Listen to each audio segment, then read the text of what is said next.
Okay, we are unboxing the Neewer LED video light. We've also got some other goodies here. We will unbox those later.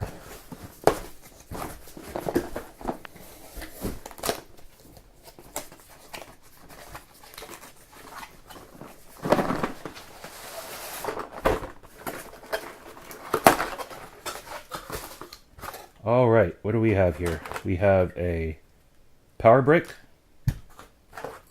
We've got a nice little handle. We have a remote. We have what looks to be like a hot shoe adapter. Instructions. And the light.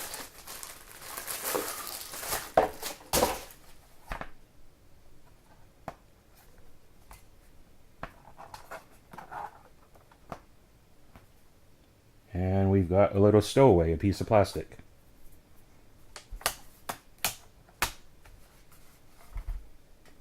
Oh, by the way, this does not come with any batteries whatsoever. I didn't see any batteries, so the batteries will go here. Let's see if the remote has batteries. Nope, no batteries. So on the website, when they say batteries not included, they are not kidding. They don't even include batteries for the remote. And the remote will need AAA batteries.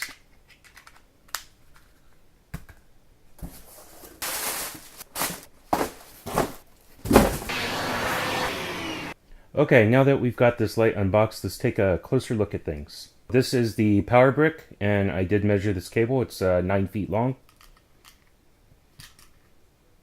And here are the instructions. Yeah, don't need those. And this is the hot shoe adapter. So this screws into the light, either on the bottom or on the side, so you can have the light in either orientation. And the light comes with barn doors. I should mention that I got 2 of these, and I actually did unbox one. And the first one that I unboxed, some of the screws that hold in the barn doors had fallen out. You probably can't see those on this camera, but they're really tiny screws, so I had to, I actually found them in the box, fortunately, and I had to use a really small screwdriver to screw them back in. There is a diffuser panel that's built into this, or not built in, but it slides in and out.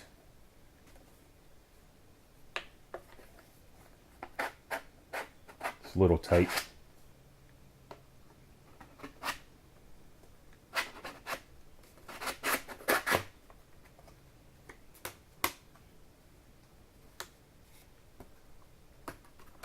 Okay, the barn doors look like they're built so the sides close first. And here's the back of the light. We have the power switch, stop run button, so you could actually turn the light off even though the power switch is on. And we have the channel group for the remote. And this controls the brightness of the light. This is a variable color temperature light. However, I have not figured out how to change the color temperature of the light from the back of the light itself. We have to use the remote for that. Also, we have this handle here. The handle screws into the bottom or into the side. And it can actually screw into the bottom of the hot shoe adapter, which then screws into the light. And I have this light stand here to demonstrate what you could do with this handle. So once you get the handle on the light, you could take it and put it over the top of the light stand. Let's assemble this.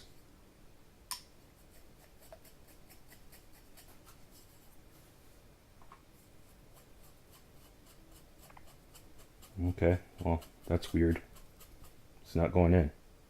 Oh, okay. So it looks like we have a little bit of a problem here. Probably can't see this on camera, but there is some plastic inside where the thread should be. So the side looks fine. So this will screw right in there. And then you use this to tighten it down. You actually want to have this straight. Okay, we're going to stop the video for a minute and see if we could clean up the plastic out of there so we could screw the hot shoe adapter and the swivel. See, this also swivels or tilts into the bottom of the light. Okay, you really shouldn't have to do this with a brand new product, but it is, I would say, not cheaply made, but not the best made. In fact, I think if I didn't want to use this tonight, I would probably send it back to exchange it. I actually had to take the handle and kind of just force it and screw it in.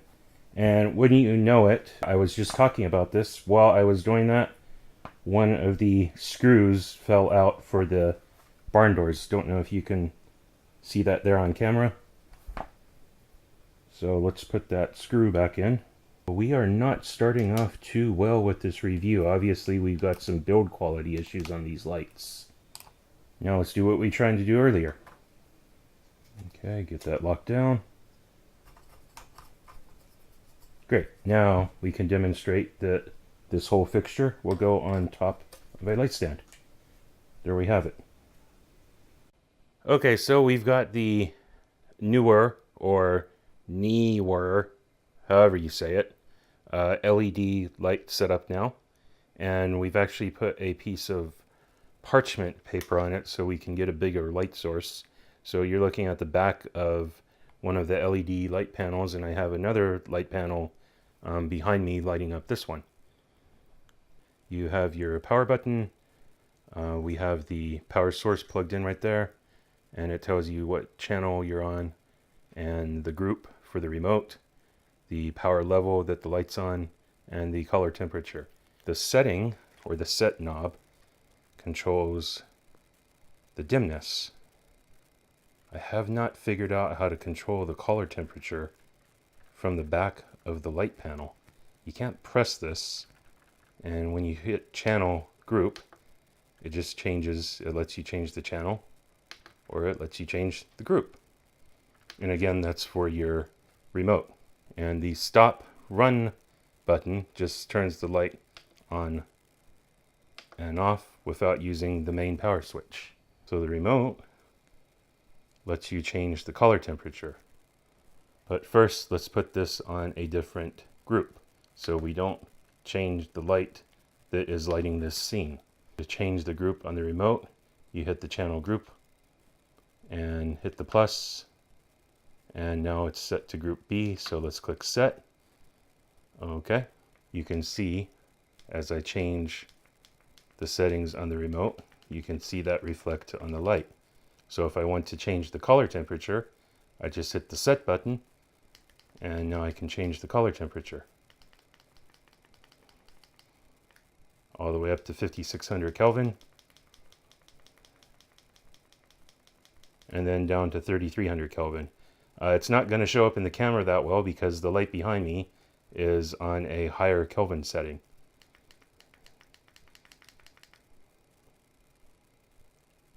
And that's how you control the light with the remote and with the controls on the back.